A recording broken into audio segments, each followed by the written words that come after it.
Everyone. Now आज की class में हम लोग पढ़ेंगे स्टूडेंट्स टाइम्स एंड मोशंस के बारे में। ठीक है स्टूडेंट्स, टाइम एंड मोशंस मैं उसको दो वीडियो में बताऊंगी। टाइम्स का मतलब होता है समय। स्टूडेंट, टाइम जो होता है हमको सबको पता है कि टाइम हम सबके लिए बहुत ही मूल्यवान मतलब बहुत ही कीमती चीज है। ठीक है, टाइम जो जाता है वो कभी वापस लौट कर नहीं आता। ठीक है, हम सब चीज खरीद सकते हैं बट टाइम को कभी खरीद नहीं सकते, ये हम सबको पता है। तो टाइम जो है बहुत ही इंपॉर्टेंट है। ठीक है, अब ये बताओ स्टूडेंट्स कि टाइम जो होता है उसको मेजरमेंट क्यों करते हैं, टाइम इतना इंपॉर्टेंट क्यों है, क्यों हमारे लाइफ में ये बहुत ही ज्यादा नेसेसरी है ना। हम क्यों हर समय टाइम मेजरमेंट करते हैं कि 9 बज रहा है, 10 बज रहा है, 11 बज रहा है, 12 बज रहा है, ऐसा क्यों हम लोग मेजरमेंट करें। कभी सोचते हो कि अगर टाइम को मेजरमेंट नहीं करेंगे तो क्या होगा, अगर इसका मेजरमेंट नहीं होता है तो हमारे लाइफ में क्या इफेक्ट पड़ेगा इसका। कभी आपने सोचा है कि हम टाइम का ऐसा मेजरमेंट क्यों करते हैं, अगर आज हम नहीं मेजरमेंट किए टाइम का तो क्या इफेक्ट होगा। स्टूडेंट्स, अगर हम टाइम को मेजरमेंट नहीं करते हैं तो हमारे लाइफ का जो भी डेली बेसिस एक्टिविटीज है उसमें बहुत प्रभाव पड़ता है। ठीक है, हम कोई भी काम को टाइम पे नहीं कर पाएंगे। ठीक है, टाइम मेजरमेंट इसलिए जरूरी स्टूडेंट, जैसे फॉर एग्जाम्पल कि अगर हम टाइम मेजरमेंट नहीं करते तो जैसे हमारा स्कूल लगता है 9 बजे, हमको 9 बजे स्कूल आना है, तो अगर हम टाइम को मेजरमेंट ही नहीं करेंगे तो हम तो लेट हो जाएंगे। हम 9 से 10 बज जाएगा, 11 बज जाएगा, है ना। जैसे हम वॉकिंग पे जाते हैं सुबह, कोई 5 बजे जाता है, कोई 6 बजे जाता है। अगर हम टाइम को जब मेजरमेंट करते हैं 5 बजता है तो हम देखते हैं कि हाँ 5 बज गए तो हमको वॉकिंग पे जाना है। अगर हम मेजरमेंट नहीं करेंगे तो हम कोई भी टाइम पे घूमने, कभी 5 का कोई सो गया तो 8 बजे उठेंगे, 8 बजे घूमने जाएंगे, है ना। तो चलो वॉकिंग का तो आप आगे पीछे कर सकते हो, लेकिन कहीं काम पे जाना है, कोई ऑफिस पे वर्क कर रहा है, कोई स्कूल जाना है, तो आप डेली तो लेट नहीं जा सकते। सुबह बाई द वे आपका 8 बजे क्लासेस लग रहा है ना, और आप 8 बजे सो के उठ रहे हो तो आप कितने समय स्कूल जाओगे, है ना। तो इसलिए क्या है, टाइम मेजरमेंट जरूरी है। अगर 8 बजे स्कूल लग रहा है, आप 6 बजे उठोगे, है ना, फ्रेश होगे, आप अपना ब्रेकफास्ट लोगे, रेडी होगे, फिर जाओगे। ठीक है, तो इसलिए स्टूडेंट्स टाइम मेजरमेंट जो होता है हमारे सबके लाइफ में बहुत ही इंपॉर्टेंट है। विदाउट टाइम मेजरमेंट्स हम लोग अपना डेली लाइफ का परफॉर्मेंस, जो भी एक्टिविटीज है वो परफॉर्म नहीं कर सकते, इट इज इम्पॉसिबल, है ना। तो इसलिए टाइम मेजरमेंट बहुत ज्यादा इंपॉर्टेंट है। अब इसके बाद पढ़ना है कि देखो स्टूडेंट, टाइम को हम लोग, अब मेजरमेंट तो पता चल गया कि टाइम को मेजर किया जाता है, टाइम मेजरमेंट बहुत इंपॉर्टेंट है। लेकिन अब ये क्वेश्चन ये अराइज होना चाहिए मैम कि टाइम जो ये मेजरमेंट करता है वो किससे करते हैं, है ना, कैसे इसको मेजर किया जाता है। स्टूडेंट्स, आज के जमाने में तो आप देखोगे कि हमारे पास, हम टाइम कहीं से भी देख लेते हैं। हम सबके पास सबसे पहला चीज था फोन है, हमारे हाथ में हमेशा फोन रहता है। हम फोन को ही ऑन करके देख सकते हैं कि क्या टाइमिंग हो रहा है ना। हम सब क्या बोलते हैं, अपने हाथ में क्या पहनते हैं, घड़ी पहनते हैं, है ना, वॉचेस, तो वॉचेस से देख लेते हैं। ठीक है, तो आज के डेट में तो टाइम देखना इट्स नॉट डिफिकल्ट टास्क। लेकिन पहले जो इन एंशिएंट टाइम में क्या होता था, जो भी एंशिएंट पीपल्स होते थे उस समय पे ना क्लॉक का डिस्कवरी हुआ था, ना कोई मोबाइल का डिस्कवरी था, ना कोई का इन्वेंशन हुआ था। तो उस समय जो एंशिएंट पीपल्स थे वो अपना टाइम कैसे देखते थे, तो उस समय उन लोग के अलग अलग चीजों को नोट डाउन करते थे और उसके अकॉर्डिंग लोग टाइम देखते थे। जैसे कि उनको टाइम देखना है कि डे कैसे देखते थे, कि जैसे सनराइज हो रहा है मतलब क्या हो गया, दिन का शुरुआत हो गया, और जैसे सन सेट हो रहा है मतलब दिन का एंड हो गया। ठीक है, तो ये बोल देते कि ये डे टाइम चल रहा है। फिर जैसे दिन शाम ढलती थी मतलब सूरज जो है डूबता था, वैसे ही क्या बोलते थे उन लोग मून को देखते थे, और जब तक अंधेरा रहता था तो उनको ये रहता था कि अभी क्या का समय, नाइट का समय। ठीक है, वैसे ही सीजन का, बहुत ज्यादा गर्मी रहता था तो सोचते थे कि हाँ अभी ये क्या है, गर्मी का समय, ऐसा करके उन लोग सब अंदाजा लगाते थे इन एंशिएंट टाइम में। उसके बाद क्या हुआ, सबसे पहले क्लॉक का इन्वेंशन हुआ। जो क्लॉक का सबसे पहले जो क्लॉक आया था वो आया था अपना सन डायल जो क्लॉक था उसमें क्या था, एक सन डायल क्लॉक मतलब जैसे क्लॉक होता है नॉर्मली वैसा क्लॉक था। उसमें 2 डायरेक्शन मेंशन थे, north direction and south direction. क्या होता था, उसको सन के साइड फेस करके रख देते थे। जब सन के साइड फेस करके रखते थे तो क्या होता था कि जो सन का जो डायल है वो क्या होता था, टिल्ट होता था। ठीक है, तो टिल्ट होता था तो इससे ये पता चल जाता था कि अभी क्या टाइम है या कौन सा समय चल रहा है। लेकिन स्टूडेंट्स, इसमें ड्रॉबैक्स ये आया कि जो सन डायल है उसको सिर्फ हम लोग दिन के टाइम में यूज कर सकते थे, जब तक सन रहता था।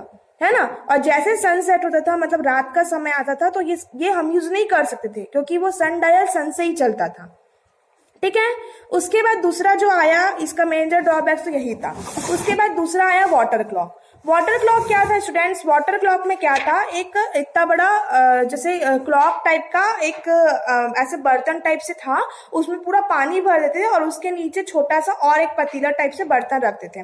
तो क्या करते थे, उस क्लॉक में पानी भर के रखते थे और उसमें छोटा सा होल कर देते थे, और वो होल किससे लिंक में था, छोटे वाले बर्तन से, और उसमें पानी भर देते थे। फिर देखते थे कि वो पानी जो है टोटल कितने घंटे में खाली होती है। तो ये समझ लो वो पानी जो है 2 घंटे में खाली हो रही है। तो इसे ये समझ जाता था कि हर 2 घंटे में ये पानी जो है यहाँ से इस वाले पतीले से इस क्लॉक में खाली हो जाएगी। तो इसमें हमेशा ये वाटर क्लॉक का करते थे ये। तो इसका लेकिन इसका ड्रॉबैक्स क्या आया? इसका ड्रॉबैक ये आया स्टूडेंट्स कि इसको हमको रेगुलर मॉनिटरिंग करना पड़ता था कि कितने टाइम में खाली हो रही है, मतलब कंटिन्यू इसको मॉनिटरिंग करना पड़ता था, ठीक है। तो ये इसका ड्रॉबैक था। उसके बाद आया सैंड क्लॉक। सैंड क्लॉक में क्या होता है, सैंड क्लॉक आप लोग देखे होंगे, इतना छोटा सा बर्नर टाइप का रहता है और उसमें से क्रॉस वे में लगा रहता था। उसमें क्या होता था, एक वाला जो ऊपर का जो आपका जो वर्टिकल ग्लास होता था उसमें आपका सैंड फिल होता था और नीचे वाला जो ग्लास रहता था वो खाली रहता था, पूरा एम्प्टी। फिर देखते थे कि जो ऊपर का जो सैंड जो वर्टिकल ग्लास में फिल है वो कितने टाइम पे नीचे वाले ग्लास तक पूरा खाली हो रहा है। तो इसके अकॉर्डिंग क्या करते थे, टाइम को चेक करते थे। फिर उसके बाद आया अपना पेंडुलम क्लॉक और उसके बाद आया अपना क्वार्ट्ज क्लॉक। क्वार्ट्ज क्लॉक मतलब जो अभी हमारा डिस्कवरी हुआ है, जो हम लोग जो क्लॉक देखते हैं 1921 में इसका इन्वेंशन हुआ, ओके। उसके बाद नेक्स्ट अपना पढ़ेंगे जो हम लोग है, इसके बाद पढ़ेंगे कि मोशंस के बारे में पढ़ेंगे। अभी हमने क्या पढ़ा, टाइम जो है बहुत इंपॉर्टेंट है। तो इसको हमने देखा कि कैसे कैसे टाइम्स जो है देखे। सबसे पहले एंशियंट थे, एंशियंट पीपल के पास कुछ देखने के लिए नहीं था तो वो लोग कैसे पता करते थे, मैंने बताया। उसके बाद सबसे पहले क्या आया, आपका सन डायल आया, फिर वाटर क्लॉक आया, उसके बाद आपका जो कौन सा क्लॉक आया, सैंड क्लॉक आया, फिर क्वार्ट्ज क्लॉक आया, है ना। तो ये सब आपका टाइम देखने के लिए, मेजरमेंट करने के लिए ये सब आपका इक्विपमेंट्स आए। और जो लास्ट में आया वो है जो क्लॉक, जो आज हम सब यूज करते हैं, ठीक है। नाउ हम लोग नेक्स्ट पढ़ेंगे मोशंस के बारे में। नाउ स्टूडेंट्स हम लोग मोशंस के बारे में पढ़ेंगे। स्टूडेंट्स मोशन का जो टॉपिक है मैंने आपको अपने प्रीवियस वीडियो कुछ दिन पहले बनाया था, उसमें बताया था मोशन और रेस्ट के बारे में और उसके टाइप्स के बारे में कि टाइप्स ऑफ मोशन कितने सारे होते हैं, ठीक है। स्टूडेंट्स जैसे मैंने आपको ये समझाया था कि हम देखते हैं अपने सराउंडिंग में, जैसे घर है वो क्या है, एक जगह पे खड़ा है, पेड़ वो भी खड़ा है, ठीक है। और आप बहुत सारे अपने एग्जाम्पल ऐसे देखोगे कि एक ही जगह पे खड़ा होता है। जैसे घर कभी इधर से उधर मूव होता है क्या, नहीं होता। रोड देखोगे, रोड क्या है, एक ही जगह पे रहता है, कभी इधर से उधर मूव नहीं होता। आज आप देखोगे तो वही वो रोड रहेगा, कुछ कितने सालों के बाद भी देखोगे, कितने टाइम्स के बाद भी देखोगे तो रोड वहीं पे ही रहेगा, उसमें कोई भी मूवमेंट नहीं होगा। जैसे कोई घर बना है, आज अगर देखोगे तो भी वही रहेगा, 50 साल बाद देखोगे तो भी वैसी रहेगा, और 100 साल के बाद भी देखोगे तो घर वैसा ही रहेगा, है ना। तो क्या होता है स्टूडेंट्स, आपका क्या होता है, ये सब चीजों को बोलते हैं कि रेस्ट। कोई भी ऑब्जेक्ट जो है रेस्ट पोजीशंस पे है ना, टाइम के साथ चेंज नहीं होता, उसको बोलते हैं आपका, ये होता है रेस्ट में। मतलब हम बोलेंगे कोई भी ऑब्जेक्ट रेस्ट में।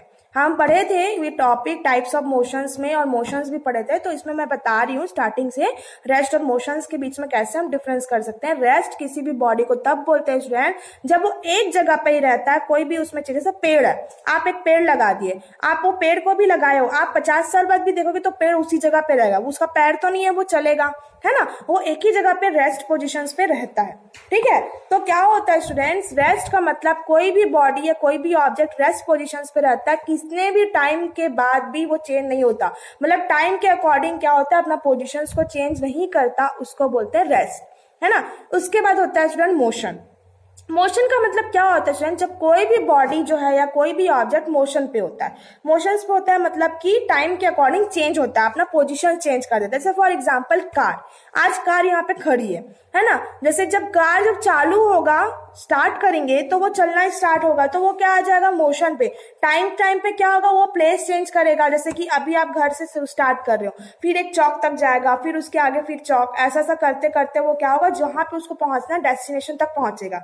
तो मतलब क्या था, उसका स्टार्टिंग पोजीशन तो कुछ और था, डेस्टिनेशन कुछ हो गया, मूवमेंट हुआ, है ना। तो टाइम के अकॉर्डिंग क्या हुआ, उसका जगह भी चेंजेस होते गया, है ना। तो ये होता है मोशन। मोशंस यानी जब कोई भी बॉडी क्या होता है, मोशंस पे होता है, ठीक है। जब वो टाइम के अकॉर्डिंग अपना प्लेस चेंज करता है तो वैसे चीजों को बोलते हैं मोशन।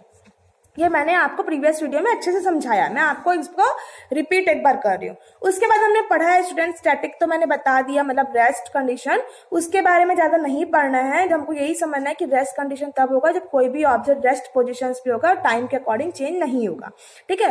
मोशंस के मैंने बारे में डीपली मैंने बताया स्टूडेंट्स। हमने इसमें टाइप्स ऑफ मोशन भी पढ़ा है। जैसे पहला टाइप्स ऑफ मोशन था कि रेक्टिलिनियर मोशन, रेक्टिलिनियर मोशंस पढ़ा है। तो रेक्टिलिनियर मोशंस का मतलब मैंने बताया था कि रेक्टिलिनियर मोशन उस मोशंस को बोलते हैं जब कोई भी ऑब्जेक्ट एकदम स्ट्रेट लाइन में, एक स्ट्रेट लाइन में चलता है तो उसको बोलते हैं हम लोग रेक्टिलिनियर मोशन, ठीक है। उसके बाद मैंने बताया सर्कुलर मोशन। सर्कुलर मोशंस का मतलब होता है जब कोई भी ऑब्जेक्ट, सर्कुलर ऑब्जेक्ट्स जो है, ऑब्जेक्ट जो सर्कुलर पाथ में ऐसे मूव करते जाता है तो उसको बोलते हैं सर्कुलर मोशन, ठीक है। इसके बाद हमने पढ़ा है आपका पीरियोडिक मोशन। पीरियोडिक मोशंस का मतलब क्या होता है, जहां से शुरू हुआ है वहां पे वापस आके खत्म होना, उसको बोलते हैं पीरियोडिक मोशन। और एक होता है रोटेशनल मोशन। रोटेशनल मोशंस में पीरियोडिक मोशंस का आप एग्जांपल बोल सकते हैं स्टूडेंट, जैसे पेंडुलम। जो पेंडुलम को आप देखोगे जैसे स्विंग होता है तो वापस आता है अपने ही पोजिशंस पे, ठीक है। उसके बाद होता है रोटेशनल मोशन। रोटेशनल मोशंस का मतलब होता है स्टूडेंट रोटेट करना, अपने ही एक्सिस में रोटेट होना। जैसे अर्थ को आप देखोगे, अर्थ क्या होता है, अपने ही एक्सिस में से घूमते रहता है, तो वो हो गया रोटेशनल मोशन। तो हमने इतने सारे मोशंस पढ़ा है और इसका डीपली मैं नहीं बताऊंगी स्टूडेंट्स, क्योंकि ये सारे टॉपिक्स मैंने ऑलरेडी प्रीवियस का वीडियो बना चुका है और इसका बारे में डीपली मैंने आपको बता चुका है, ठीक है। इसके आप मेरा वीडियो पहले देख सकते हो, टाइप्स ऑफ मोशंस करके टॉपिक है, आप उसमें पूरा मेरा डिटेल देख लोगे इसके बारे में, ठीक है। अब हमने पढ़ा कि मोशंस क्या होता है। मोशंस यानी कोई भी ऑब्जेक्ट या कोई भी बॉडी क्या है, जब ट्रेवल करता है, टाइम के अकॉर्डिंग चेंज होता है, अपना पोजीशन चेंज करता है, उसको बोलते हैं मोशन, ठीक है। अब हम लोग स्टूडेंट्स मोशंस तो मैंने बता दिया, अब इसमें हम लोग पढ़ेंगे कि जो मोशंस में दो टाइप्स के मोशन होते हैं, एक होता है फास्ट मोशन और एक होता है स्लो मोशन। देखो स्टूडेंट्स, फास्ट मोशन और स्लो मोशन कैसे बोलोगे, जैसे कोई भी ऑब्जेक्ट, जैसे समझ लो एक स्टार्टिंग पॉइंट है और एक एंडिंग पॉइंट है, ठीक है। और स्टार्टिंग पॉइंट्स में 3-4 कार खड़ी है और ये एंडिंग पॉइंट है, यहाँ तक पहुंचना है, ठीक है। दोनों का डिस्टेंस सेम है ना, मतलब जितने भी कार खड़े हैं, जैसे समझ लो 4-5 कार खड़े हैं इस साइड में और इधर में आपका एंडिंग पॉइंट है, तो देखो चारों कार के लिए यहीं तक ही पहुंचना है, यही इसका डेस्टिनेशन पॉइंट है ना। अब स्टार्ट होगा, विसल होगा, है ना। जैसे हम लोग रनिंग करते हैं तो सारे लोग क्या करते हैं, एक लाइन पे पूरा खड़े होते हैं, जितने भी एथलीट्स होते हैं, और ये इनका डेस्टिनेशन पॉइंट होता है। फिर क्या होता है, जैसे विसल होता है तो क्या करते हैं, जैसे सीटी बजती है दौड़ना चालू करते हैं, तो दौड़ना चालू करते हैं तो कोई तेज दौड़ता है, फास्ट दौड़ता है, यहाँ तक पहुंच जाता है, कोई यहाँ पे रहता है, कोई यहाँ पे रहता है, तो यही क्या होता है, इससे समझ आता है कि कौन जो है सबसे फास्ट दौड़ा और कौन स्लो दौड़ा। तो सबसे पहले पहुंचा मतलब वो फास्ट दौड़ा, वो फर्स्ट आ जाएगा, है ना। फिर सेकंड, फिर थर्ड, उसके बाद जो पीछे रहता है वो लोग। तो स्टूडेंट्स यही पता चलता है कि फास्ट और स्लो मोशन। फास्ट मोशन मतलब जो मोशन तेजी से होता है ना, तो उसको बोलते हैं फास्ट मोशन। और जो जिस चीज में मूवमेंट एकदम धीरे से होता है उसको बोलते हैं स्लो मोशन, है ना। जैसे रनर हो गए, मैंने बताया एथलीट्स, जो फास्ट दौड़ा एथलीट्स वो फास्ट रनर हो गया, जो स्लो दौड़ा वो स्लो रनर हो गया। तो फास्ट मोशन और स्लो मोशन, ठीक है। ऐसे आप कई सारे बहुत सारे एग्जांपल्स ले सकते हो स्टूडेंट्स, इस चीज को समझने के लिए बहुत ही ज्यादा आपके लिए इम्पोर्टेंट है, ठीक है। अब इसके बाद हम लोग पढ़ेंगे कि जब हम लोग कोई भी चीज को, अभी तो मैंने बताया कि फास्ट मोशन और स्लो मोशन होता है। इसके बाद हम लोग पढ़ेंगे स्टूडेंट्स स्पीड्स के बारे में। स्पीड्स क्या होता है, स्पीड का मतलब होता है जितना कोई भी बॉडी जितना डिस्टेंस कवर करा एक टाइम पे, उसको बोलेंगे स्पीड, है ना। जैसे फॉर एग्जांपल आपका, फिर से एग्जांपल लेती हूँ, जैसे 2 पॉइंट है, स्टार्टिंग पॉइंट एंडिंग पॉइंट, और इसका डिस्टेंस समझ लो 200 मीटर है, 200 मीटर है, तो 200 मीटर है। अब क्या होगा, कोई भी यहाँ से कार यहाँ तक आ रहा है, तो इसका क्या करेंगे, इतना डिस्टेंस जैसे जो 200 मीटर को कितने टाइम में ट्रेवल कर रहा है वो होता है स्पीड। उसकी स्पीड कितनी है, जैसे कि समझ लो 40 की स्पीड में चलेगा, है ना, तो 40 की स्पीड में चलेगा तो क्या होगा, लेट से पहुंचेगा क्योंकि टाइम ज्यादा लगेगा उसको। अगर 60 की स्पीड में पहुंचे चलेगा तो और जल्दी से पहुंचेगा। जितनी उसकी स्पीड रहेगी उतना उसको कम टाइम लगेगा, है ना। तो क्या होता है स्टूडेंट्स, हम लोग स्पीड को कैसे मेजर करते हैं, स्पीड इज मेजर्ड बाय जितना डिस्टेंस ट्रेवल हुआ पर यूनिट टाइम, मतलब टाइम के अकॉर्डिंग कितना डिस्टेंस ट्रेवल कर रहा है, इसी को बोलते हैं स्पीड। तो स्पीड को हम लोग लिखते भी वैसी है, speed is equals to distance by time, मतलब डिस्टेंस जितना डिस्टेंस किया उसको आप टाइम के अकॉर्डिंग डिवाइड कर दोगे तो आपका स्पीड निकल जाएगा। जैसे फॉर एग्जांपल मैंने अभी जो एग्जांपल लिया 200 मीटर है, फॉर एग्जांपल उसको आपका 2 मिनट्स में ट्रेवल कर रहा है, तो 200 डिवाइड बाई 2 तो कितना आ जाएगा 100, तो उसका स्पीड कितना है 100, ठीक है। और स्टूडेंट्स स्पीड जो रहता है उसको जनरली किलोमीटर पर आवर्स में भी कैलकुलेट करते हैं और मीटर पर सेकंड में भी कैलकुलेट करते हैं। ये डिपेंड करता है, इसकी यूनिट होती है किलोमीटर पर आवर, मीटर पर सेकेंड। आपको जिसके अकॉर्डिंग आपको ट्रैवल करना, डिस्टेंस को मतलब स्पीड को मेजर करना है आप कर सकते हो। तो स्पीड, डिस्टेंस और टाइम का रिलेशन क्या होता है, speed is equal to distance by time, मतलब जितना डिस्टेंस ट्रैवल करेगा एक टाइम के अकॉर्डिंग उतना ही उसका स्पीड होगा। वैसे ही इसका अपोजिट भी कर सकते हैं। फॉर एग्जांपल कोई कंडीशन में ऐसे होगा कि टाइम नहीं दिया होगा, स्पीड डिस्टेंस दिया होगा, कोई में क्या होगा स्पीड और टाइम दिया होगा, डिस्टेंस नहीं दिया होगा, तो आप फॉर्मूला को इंटरचेंज कर सकते हो और कोई भी एक यूनिट को निकाल सकते हो, ठीक है। इसके बाद जो हर आप व्हीकल्स देखोगे, हर एक व्हीकल में स्पीडोमीटर लगा रहता है। स्पीडोमीटर मतलब वो स्पीड बताता है कि आपका स्पीड कितनी चल रही गाड़ी, तो उसमें दिखेगा जैसे 40 की स्पीड में चलेगी तो 40 दिखाएगा, 60 की स्पीड बोलेगी तो 60, 80, ऐसे क्या होता है आपको दिखाता है स्पीडोमीटर। तो स्पीडोमीटर क्या बताता है कि कितना स्पीड आपकी गाड़ी चल रही है, ठीक है। और ओडोमीटर क्या बताता है, ओडोमीटर आपका डिस्टेंस बताता है कि कितना डिस्टेंस आपकी गाड़ी चली है, कितना 1000 किलोमीटर आपकी गाड़ी चल चुकी है, तो वो ओडोमीटर बताता है। स्पीडोमीटर और ओडोमीटर के बीच में यही डिफरेंस है, स्पीडोमीटर जो है आपकी स्पीड बताती है और ओडोमीटर क्या बताता है, डिस्टेंस बताता है। उसके बाद होता है uniform and non uniform speed. Uniform speed मतलब क्या होता है, स्पीड जिसका टाइम के अकॉर्डिंग भी कांस्टेंट रहेगा। जैसे फॉर एग्जांपल आप ब्रेक में टाइम को मेजरमेंट करोगे, समझ लो 15 ऐसे करके आपको चलना है। समझ लो टोटल 60 किलोमीटर चलना है, तो 15 किलोमीटर का निकालोगे, फिर 15 किलोमीटर का निकालोगे, फिर 15 किलोमीटर, फिर 15 किलोमीटर, तो टोटल 60 किलोमीटर का आप ब्रेक में करके निकाल रहे हो, 15 किलोमीटर का। तो हर किलोमीटर में आप जो टाइम लगा लोगे, जैसे 15 किलोमीटर पहले चले तो 10 मिनट लग रहा है, फिर 15 किलोमीटर चले उसमें भी 10 मिनट, फिर 15 किलोमीटर चले उसमें भी 10 मिनट, तो हर एक मतलब 15 किलोमीटर में आप टाइम जो है आपको उतना ही लग रहा है, 10 मिनट।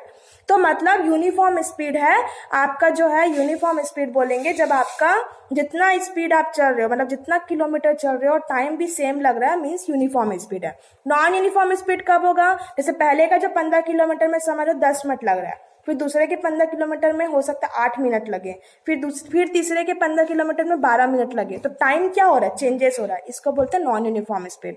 और इसी के बेस में हम लोग क्या बनाते हैं, डिस्टेंस टाइम ग्राफ बनाते हैं। तो डिस्टेंस टाइम ग्राफ एक होता है स्टेशनरी ऑब्जेक्ट के लिए। स्टेशनरी ऑब्जेक्ट मतलब जब बॉडी एकदम रेस्ट पोजीशन पे रहेगा तो आपका ग्राफ एकदम सीधे ही बनेगा, स्ट्रेट लाइन पे रहेगा। वाई एक्सिस आपका एक्स एक्सिस होता है, वाई एक्सिस, तो एक्स एक्सिस के अलॉन्ग आपका स्ट्रेट लाइन बनता है।